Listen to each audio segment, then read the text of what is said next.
What if your body wasn't just punished, but used as a message to all women who dared to disobey? Picture this. You're standing in an ancient stone room beneath a medieval fortress. The air so thick and damp you can taste the decay. In front of you sits a grotesquely beautiful object, armor-like in its construction, shaped perfectly for the female form. But this isn't armor meant to defend. This is something far more sinister. This device was crafted for degradation, for humiliation, for pain that would echo through generations. And here's the truly horrifying part.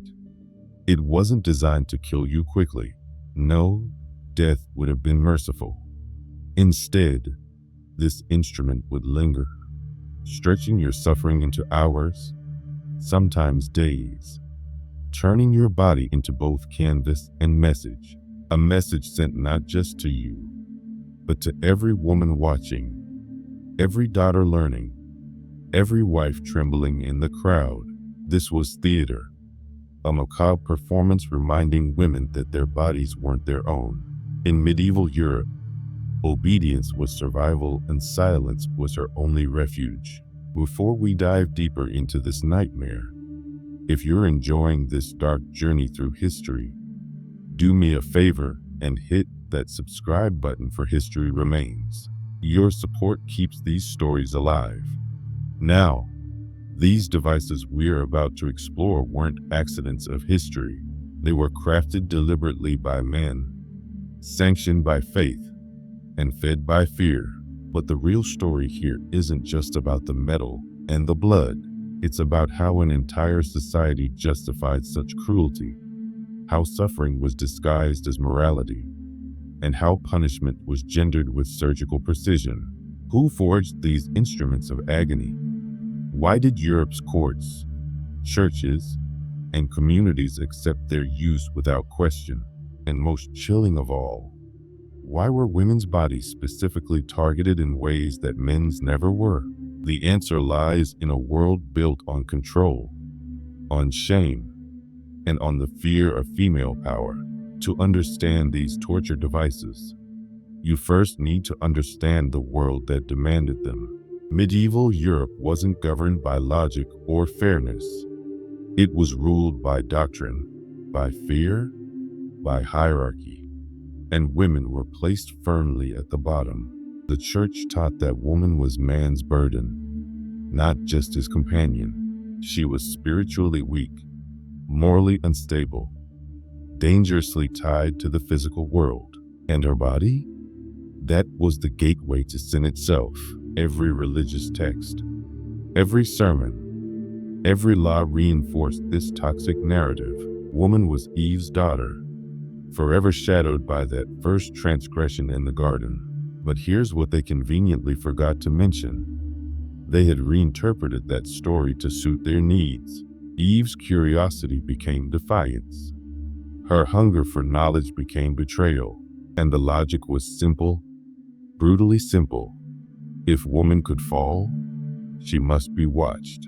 If she could tempt, she must be restrained.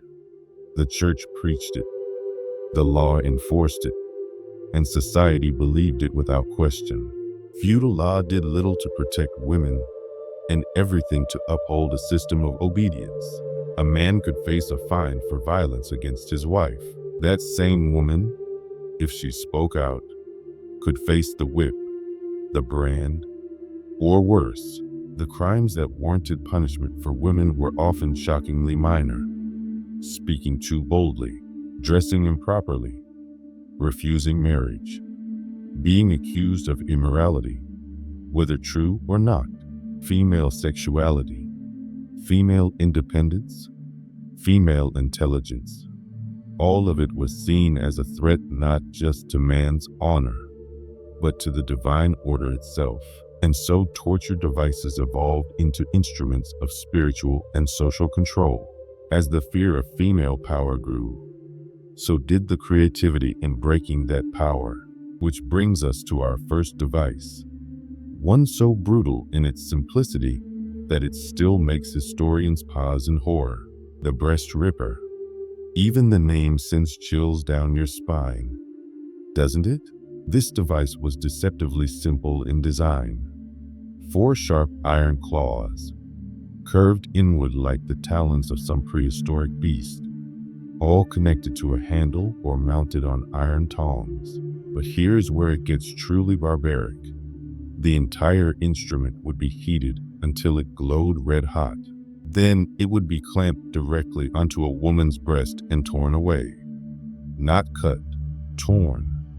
Flesh ripped from bone, nerves shredded, muscles destroyed, skin pulled away in a single agonizing motion. The pain was unimaginable, and the damage was often fatal. If a woman survived the initial mutilation, she would likely die from blood loss or infection within days. But death wasn't really the goal here. The goal was terror. The goal was shame. The goal was a lesson for the crowd, because this was always done in public, in town squares, with the victim stripped and tied, her body displayed under the gaze of her entire community. What crimes warranted such punishment? Adultery, real or imagined, heresy, which could mean anything from questioning a priest to simply being too educated, witchcraft, that convenient accusation thrown at any woman who didn't fit the mold. The accusations often came from jealous husbands, suspicious neighbors, corrupt priests looking to consolidate power. In 14th century Germany, local chronicles describe a woman who was executed with the breast ripper for allegedly poisoning her husband. No trial, no real evidence, just an accusation and agony. The Malleus Maleficarum, that infamous witch-hunting manual, actually encouraged this kind of torture, specifically instructing torturers to punish women where they have sinned most, advocating for the mutilation of the female body with surgical cruelty. But here's what makes the breast ripper even more psychologically devastating. Its symbolic meaning. The womb gives life. The breast sustains it. These were organs of creation, of nurture, of power that men could never possess. By mutilating a woman's breast, they weren't just destroying flesh. They were desecrating the sacred, transforming organs of life into objects of shame. The message was clear. Your power to love, to bear life, to nourish, all of it could be turned against you. Step outside the boundaries of male-defined virtue, and your power would be taken from you first. But some punishments weren't designed to destroy the body outright. Some were far more insidious, targeting what made a woman dangerous in ways that left her alive but fundamentally altered. Enter the pair of anguish. This device was small, almost delicate in appearance. A hollow metal bulb shaped like a pear, smooth on the outside, deceptively simple, but at the turn of a screw, it opened, like a flower blooming in reverse, its petals spreading apart slowly and silently. What seemed like a palm-sized trinket became a cruel mechanism of internal destruction. And here's what makes it so uniquely horrifying. It wasn't designed for thieves or soldiers. It wasn't meant to break bones or spill blood in dramatic fashion. No, the pair of anguish was reserved for women accused of invisible crimes, women who sinned in ways that left no bruises behind. Abortion, lesbianism, speaking too boldly, refusing a man's advances. Imagine the scene. A woman bound in a damp monastery chamber, a priest watching with cold eyes, a torturer who's done this 100 times before. The device is inserted, and then the crank begins to turn. Slowly, Methodically, the metal expands, forcing itself against soft flesh, tearing from the inside out. The torture began silently. The screams came later. What's most chilling is that the pair often left the victim alive. Alive, but broken. Alive, but rendered infertile. Alive, but unable to speak clearly ever again. The goal wasn't just pain, it was transformation. To physically alter a woman in ways that would serve as a permanent warning, a living testament to what happens when you step out of line. This wasn't done in public squares. This was done in private, in the shadows, in places where screams couldn't reach sympathetic ears. It was performed under the guise of moral cleansing, with the church claiming it was a way to purify the sinful. But there was nothing holy in its purpose. The pair of anguish was a tool of erasure, designed to destroy the woman who could speak, who could choose, who could create. It silenced the womb, the mouth, the soul. But what about the women who didn't scream? What about those who somehow endured? Well, society had something worse waiting. Something you could wear every single day, hidden beneath your clothes. A constant reminder of your place. The iron corset. This device looked almost like armor at first glance, following the curves of the female torso with disturbing precision. But this wasn't protection against violence. This was the violence. Thick metal bands locked with screws and rivets, sometimes lined with spikes that pressed into the skin. Other times simply waited to make breathing difficult and sleeping near impossible. Women forced into these devices suffered from bruising, internal bleeding, dislocated ribs, and long-term organ damage. But here's the key difference. The iron corset wasn't meant to kill. It was meant to correct. This was used on women who hadn't been convicted of any official crime yet. Outspoken wives, defiant daughters, suspected witches, women who refused to marry the men their fathers chose. And unlike other forms of torture that happened once in a courtroom or square, this one traveled with you, under your dress, pressing into your flesh as you tried to work, to clean, to cook, to survive. Every breath came in gasps. Every movement was agony. Records from France and Italy document cases of young girls forced into similar devices for moral improvement. In Germany, they were used on women deemed lazy or impure. Sometimes it wasn't even a judge who ordered it. Sometimes it was the husband himself. No courtroom, no appeal, just metal and suffering. The message was chilling. We will take what makes you feminine, what gives you grace, what allows you sensuality, and we will turn it into your prison. Your body is the battleground, and we control it completely. Some women lived in these devices for months, their bodies slowly crushed, their spirits systematically broken. This was torture as lifestyle, punishment as daily reality. And for the women who still found ways to speak out, to challenge the laws that defined their very existence, there was something even worse, something that didn't just crush the body, but crushed the voice itself. The Scold's Bridle, a device with no reins, no saddle, and no escape. Picture an iron cage shaped to lock around your skull, with straps pressing into your cheeks, your forehead, pressing up under your jaw. But the real horror was inside. A curved, sharpened spike designed to press down on your tongue. The moment you tried to speak, it cut into your flesh.